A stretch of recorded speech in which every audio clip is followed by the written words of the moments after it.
Hello, I am Professor Sims, and this video is going to be about urogenital system infections. This is the 7th of 10 lessons included in my pathogenic microbiology course. If you are currently enrolled in this course, please consult the syllabus and Moodle site for assignments and other course information. The learning objectives for this lesson, we're going to be comparing anatomy, function, and normal microbiota associated with both the male and female urogenital systems. We will name, describe, and differentiate between general signs and symptoms associated with these infections. We will identify the most common bacterial, viral, and protozoan pathogens that cause urogenital system infections. We'll summarize important characteristics of vaginal candidiasis, and we will summarize important characteristics of trichomoniasis. So the urinary system is responsible for filtering blood and excreting waste via the urine, and also regulating electrolytes and water balance. The urinary system includes the kidneys, the ureters, the urinary bladder, and the urethra. The bladder and urethra are the most common sites of infection. Infections of the urogenital tract occur through colonization from either the environment, changes in your normal flora due to hormone shifts or physiological changes, fecal contamination, and sexually transmitted diseases. So the urinary or the urogenital tract, essentially what you have are two kidneys connected by ureters to the urinary bladder and a urethra. The kidneys remove waste from the blood, they excrete them in urine. The urine travels down the ureters into the urinary bladder. The bladder stores urine until there's an opportunity to eliminate it through the urethra. The urethra is, again, a potential source of infection, especially in females because it's going to be much shorter in females than it is in males. Each kidney has 3 distinct regions. A tough, fibrous renal capsule covers the outer surface of the kidney. Beneath the capsule, you have outer light-colored renal cortex, and then you have the inner darker-colored renal medulla. Conical structures called renal pyramids make up most of the renal medulla. Each renal pyramid contains nephrons, which are the functional units of the kidneys. The nephrons filter blood to form urine, and a kidney has about 1.25 million nephrons, each of which is composed of a ball of blood capillaries called a glomerulus and a tube with 3 distinct regions. A glomerular capsule surrounds the glomerulus, and near the glomerulus, the tube loops back and forth and is called the proximal convoluted tubule. So that's this guy right here. You see how he loops back and forth? The tube then descends into the medulla as a U-shaped nephron loop and returns as the distal convoluted tubule back to the glomerular capsule. The distal convoluted tubule empties urine into another tube called a collecting duct. Here is a quick video to help illustrate. The mammalian kidney helps regulate water balance and removes wastes from the blood. The functional unit of the kidney is the nephron, which consists of the glomerular capsule and a long twisted tubule. Each human kidney is about 1 million nephrons. Blood flows through a twisted capillary bed called a glomerulus, which is surrounded by the glomerular capsule. Blood in the glomerulus is under high pressure so that water and various small molecules leak out through its porous walls and move into the capsule. This liquid filtrate contains many valuable molecules, as well as a great deal of water. As the filtrate moves through the tubule, nutrients such as glucose and amino acids are transported back into the bloodstream. Some substances, like calcium and potassium, are secreted into the filtrate across the tubule walls.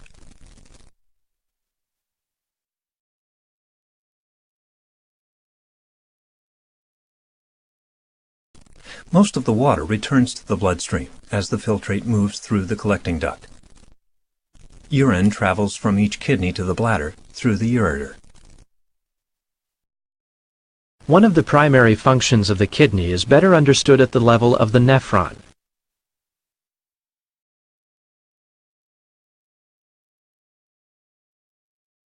In forming urine, the nephron functions to remove metabolic wastes from blood while regulating the volume and composition of body fluids.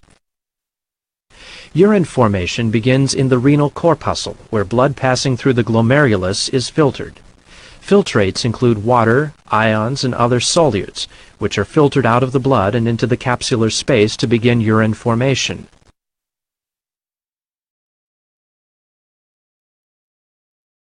Urine passes into the proximal convoluted tubule, then into the nephron loop. The nephron concentrates urine by the process of the countercurrent multiplication system. The countercurrent multiplication system is basically the means by which water and sodium are extracted from the filtrate as it passes through the tubules toward the collecting ducts. This system is called countercurrent because of the dynamics set up by the hairpin turn of the loop of Henle. The direction of flow in the descending limb of the loop is opposite from the direction of flow in the ascending limb. By flowing in opposite directions in such close proximity, a unique interaction occurs. The loop of Henle dips from the cortex of the kidney into the medulla and is surrounded by the medullary interstitial fluid.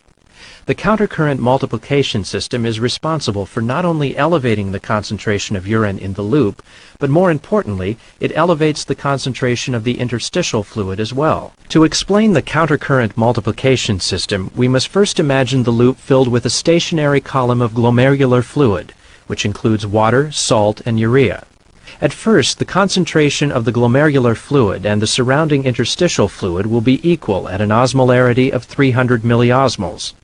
Within the walls of the thick segment of the ascending limb, special pumps extract salt, sodium chloride, from the fluid and transport it to the interstitium. The two areas no longer have an equal osmotic pressure and a gradient has been established. Within the thick segment, the concentration is at 200 milliosmoles, whereas in the medullary tissue, the concentration is at 400 milliosmoles. Over time, a net diffusion of salt into the descending limb and a net diffusion of water out of the descending limb results in a balance in osmolarity between the descending limb and the surrounding interstitium. Because the thick segment is still actively pumping out salt, the osmolarity of the ascending limb is still 200 milliosmoles, and the interstitium and descending limb are balanced at 400. Salt accumulates in the medulla while water is drawn out of the fluid in the descending limb. Water is removed by the vasa recta, which are capillaries that surround the loops. In real life, operation of this gradient occurs while the fluid is flowing.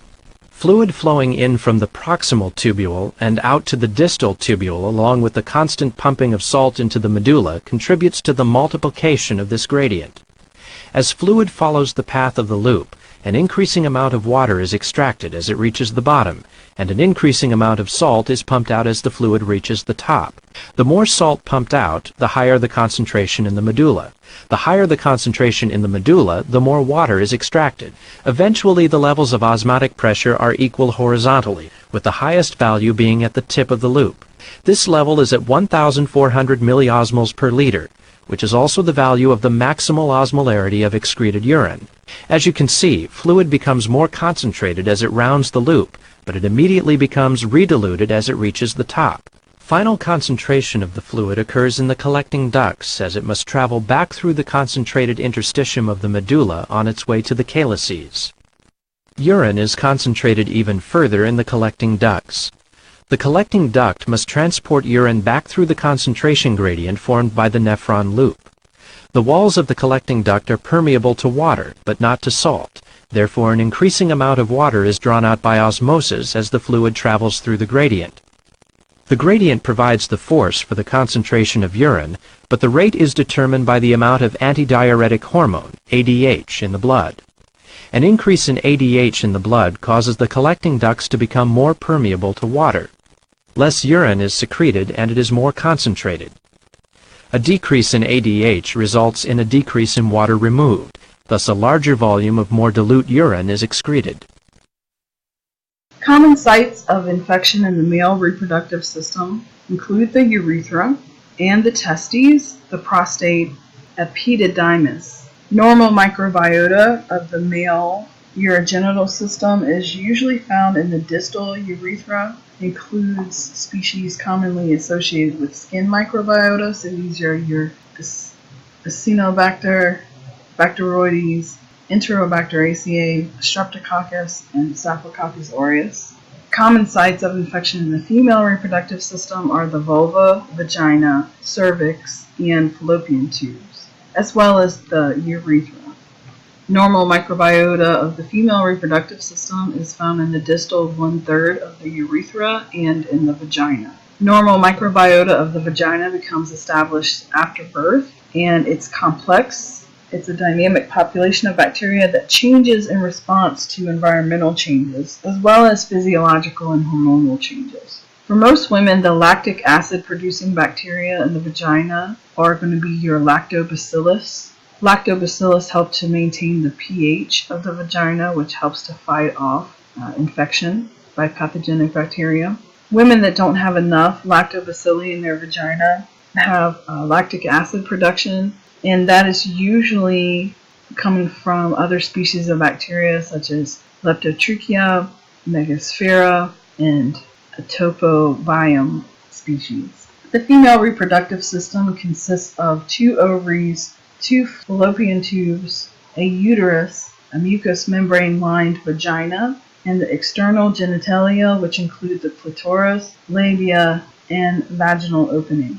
Microorganisms can invade the female reproductive tract via the mucous membrane of the vagina, especially during sexual intercourse. However, the normal microbiota, the lactobacillus, they help to maintain a vaginal pH of about 4.5, which inhibits the growth of most pathogens. The male reproductive system consists of 2 testes located in an external pouch called the scrotum, a system of ducts, accessory glands, and the penis. Urinary or sexually transmitted microbes can invade the urethra or the skin of the penis, including the foreskin. The urethra normally supports the growth of some microbiota, chiefly species of Lactobacillus, Staphylococcus, and Streptococcus.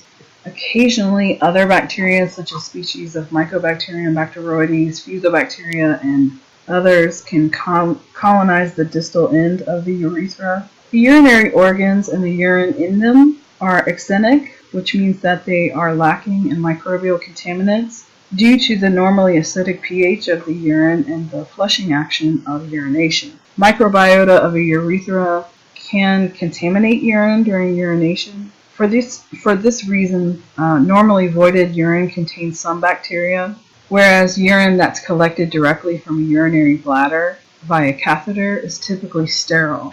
Many pathogens that cause infections of the urogenital tract can be detected during urine sample testing. So figure 23.1 is showing a urine sample on the left and then the culture of that urine sample on the right. And it was positive for urinary tract infection. Urinary tract infections occur when bacteria enter the urinary tract, again, usually through the urethra. Bacterial cystitis is usually caused by E. coli. So this diagram here is showing the occurrence of bacterial cystitis caused by E. coli. And it's showing how this is in a female where bacteria has come from the rectum and entered the urethra and caused a urinary tract infection. Pyelonephritis is a kidney infection that's caused from bacteria that's come from somewhere else in the urinary tract, but it has led to a systemic infection. So on the left here it's showing a normal kidney,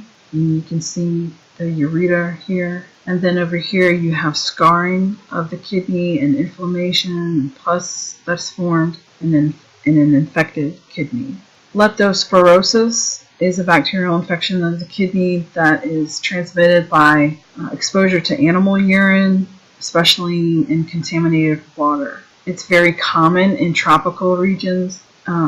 Leptospirosis, you may have heard of, I don't want to get too graphic here, but you've heard of, or maybe you've seen on that show Monster Inside Me that's on Discovery Channel. Right, so they have tourists that go to the Amazon and they're in the water or they're hiking or something, and they go to urinate in a body of water, and then you have this bacteria that climbs up, literally climbs the urine stream and enters the urethra. Yes, that's leptospirosis. Non-gonococcal urethritis is usually caused by these species that are listed here, the C. trichomatus, M. genitalium, ureaplasma, urolictum, and M. hominis. But anyway, this is a phase contrast microscopy image of the ureaplasma urolictum microcolonies growing on an agar surface. Diagnosing UTIs usually involves a urinalysis where they're looking for leukocyte and esterase. They're looking for differing levels of nitrite and other components of the urine that are just out of balance, out of whack. They also can diagnose UTIs by putting samples under the microscope or by culturing out urine samples. UTIs are generally treated with broad-spectrum antibiotics. And this figure here is just showing a dipstick that's used for testing for the presence or differing altered abnormal levels of different chemicals in the urine. I want to pause here to show you guys a video. Hello. Today we are going to answer some frequently asked questions about urinary tract infections, or UTIs. UTIs cause more than 8 million visits to healthcare providers each year. About 1 in 2 women and 3 in 25 men will have symptoms of at least one UTI in their lifetime. What is a UTI? A urinary tract infection happens when bacteria grows in your urinary tract, which includes your kidneys, bladder, and urethra. Bacteria may get into the urine from the urethra and travel into the bladder. They may even travel up to the kidney, but no matter how far they go, bacteria in the urinary tract can cause problems. What are the symptoms of a UTI? Symptoms of a UTI are different for everyone, but can include burning or pain with urination, frequent urination, lower back pain, cloudy or smelly urine, pelvic pain or pressure, and fever. And symptoms vary depending on what part of the urinary tract is infected. If the infection is in your kidneys, you may experience upper back or side pain, high fever, shaking and chills, nausea, or vomiting. If it's in your bladder, you may feel pelvic pressure, lower abdominal discomfort, frequent painful urination, or blood in urine. If the infection is in your urethra, you may have burning with urination, discharge, and post-void urethral discomfort. Why are UTIs more common in women? Just as some people are more prone to colds, some people are more prone to UTIs. UTIs are more common in women because they have unique risk factors, like having a shorter urethra than men, so bacteria has a shorter distance to travel to reach the bladder. And certain birth control methods that women may use, and menopause, can also cause UTIs in women. Also, women are more prone to lower urinary tract infections due to anatomical differences, because the rectal area, which can be a reservoir for bacteria, is in close proximity to the vaginal urethra area. How are UTIs treated? A UTI can usually be treated with a short course of antibiotics. Pain and the urge to urinate often go away after a few doses, but it is very important that you still take the full course of medicine even if you feel better. Unless UTIs are fully treated, they can often return. How can I prevent UTIs? There are a few steps you can take to avoid getting urinary tract infections. Drink plenty of liquids, especially water. Empty your bladder soon after intercourse. Don't hold your urine for too long. And for women, avoid potentially irritating feminine products. Wipe from front to back. Choose a different contraception method because diaphragms and spermicide can lead to more UTIs. So there you have it, all of the basic information about urinary tract infections. If you have more questions about UTIs, visit our website at urologyhealth.org. And if you think you may have a UTI, call your doctor right away, because if left untreated, UTIs can become serious.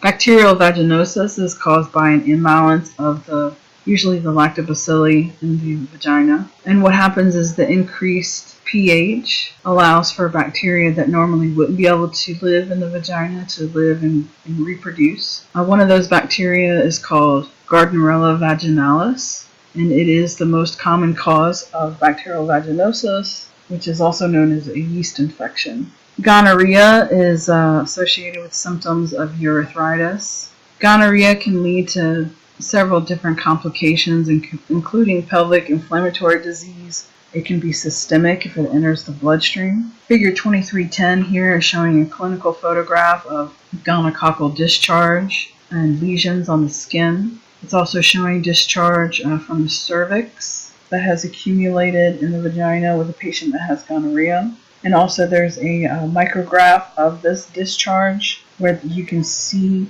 the gram-negative diplococci. Chlamydia is the most commonly reported sexually transmitted infection. It's caused by Chlamydia trachomatis. The tricky thing about chlamydia is that it can be asymptomatic for a very long time, which means that the infections are not treated in a timely fashion, and then they are transmitted and spread throughout the population. And it can cause many different complications, including pelvic inflammatory disease, and it also can become systemic, similar to gonorrhea. Figure 2311 is showing the inclusion bodies of chlamydia here on the left, and then on the right, it's showing the swollen lymph nodes in the groin area that are associated with chlamydia. Syphilis is caused by Treponema pallidum, and syphilis is a disease that has 3 different distinct stages. You have primary, secondary, and tertiary syphilis shown here in figure 2312. Primary syphilis is a painless canker lesion that occurs on the genitalia, and that is shown here in the first image. Secondary syphilis, that's when you start to get skin and mucus lesions, skin and mucous membrane lesions. So that's shown here where they have lesions on the hand associated with syphilis, associated with secondary syphilis. And then finally you have tertiary syphilis, which is quite serious and also life-threatening, and it can cause damage to the nervous system. Cancroid is an infection of the reproductive tract that is caused by Haemophilus ducreyi, and it results in these soft canker sores on the genitalia. They can be painless or they can be quite inflamed. Cancroid is caused by this bacteria shown here on the right, is a gram-negative streptobacilli, and this example here was actually isolated from rabbit blood, so it's not just a human disease. Genital herpes is caused by HSV2. Usually, it also can be caused by the herpes simplex virus 1. It causes these contagious, infectious, and recurrent vesicles. So it's usually characterized by lesions on the genitals, like you see here, but you also can have lesions on other parts of the body and on the mucous membranes, which is shown over here on the right. These lesions, unlike some of the other STI lesions, are quite painful if they get to this stage. But when they're small like this, they may be slightly inflamed or asymptomatic and difficult to detect, which also aids in its transmission and spread. Neonatal herpes occurs in babies that are born to infected mothers, and the symptoms can be rather mild, such as raised inflamed rash, but they can become quite severe. Human papillomaviruses are the most common sexually transmitted disease, viral disease anyway. Human papillomaviruses what causes genital warts and cervical cancer. This figure here is showing HPV infection that has led to cervical cancer, and is showing the difference between the healthy cells of the cervix and those that have been infected here. And it's also showing how the viral particles enter the cervical cells, and they use the host cells to reproduce and then spread to surrounding tissues. And then the DNA from the human papillomavirus actually gets incorporated into the DNA of the host, so that anytime a new cell produces, it is also reproducing the virus. Candida species are part of the normal microbiota of the body, including the skin, the respiratory tract, GI tract, and also the female urogenital system. Disruptions of the normal vaginal microbiota leads to, again, a yeast infection. So the biota of the vaginal canal and the mucous membranes in the vagina is rather complex and also rather sensitive to changes in pH, changes in the proportion of different normal flora living there. Trichomoniasis is a common sexually transmitted infection of the vagina, and this is common when the levels of normal microbiota that normally are in the vagina are reduced due to antibiotic treatments. So this is a very common secondary infection that comes from having some other kind of bacterial infection, taking antibiotics, and now you have an infection in your downstairs. It's usually asymptomatic, which is good, but it can cause rather uncomfortable symptoms like urinary discomfort, irritation, itching, burning, so typical yeast infection symptoms. So that is going to do it for lesson 7. I want to thank you guys for watching. Don't forget to do the reading, and don't forget to check the description below for videos related to these topics, and leave your questions for me in the comments.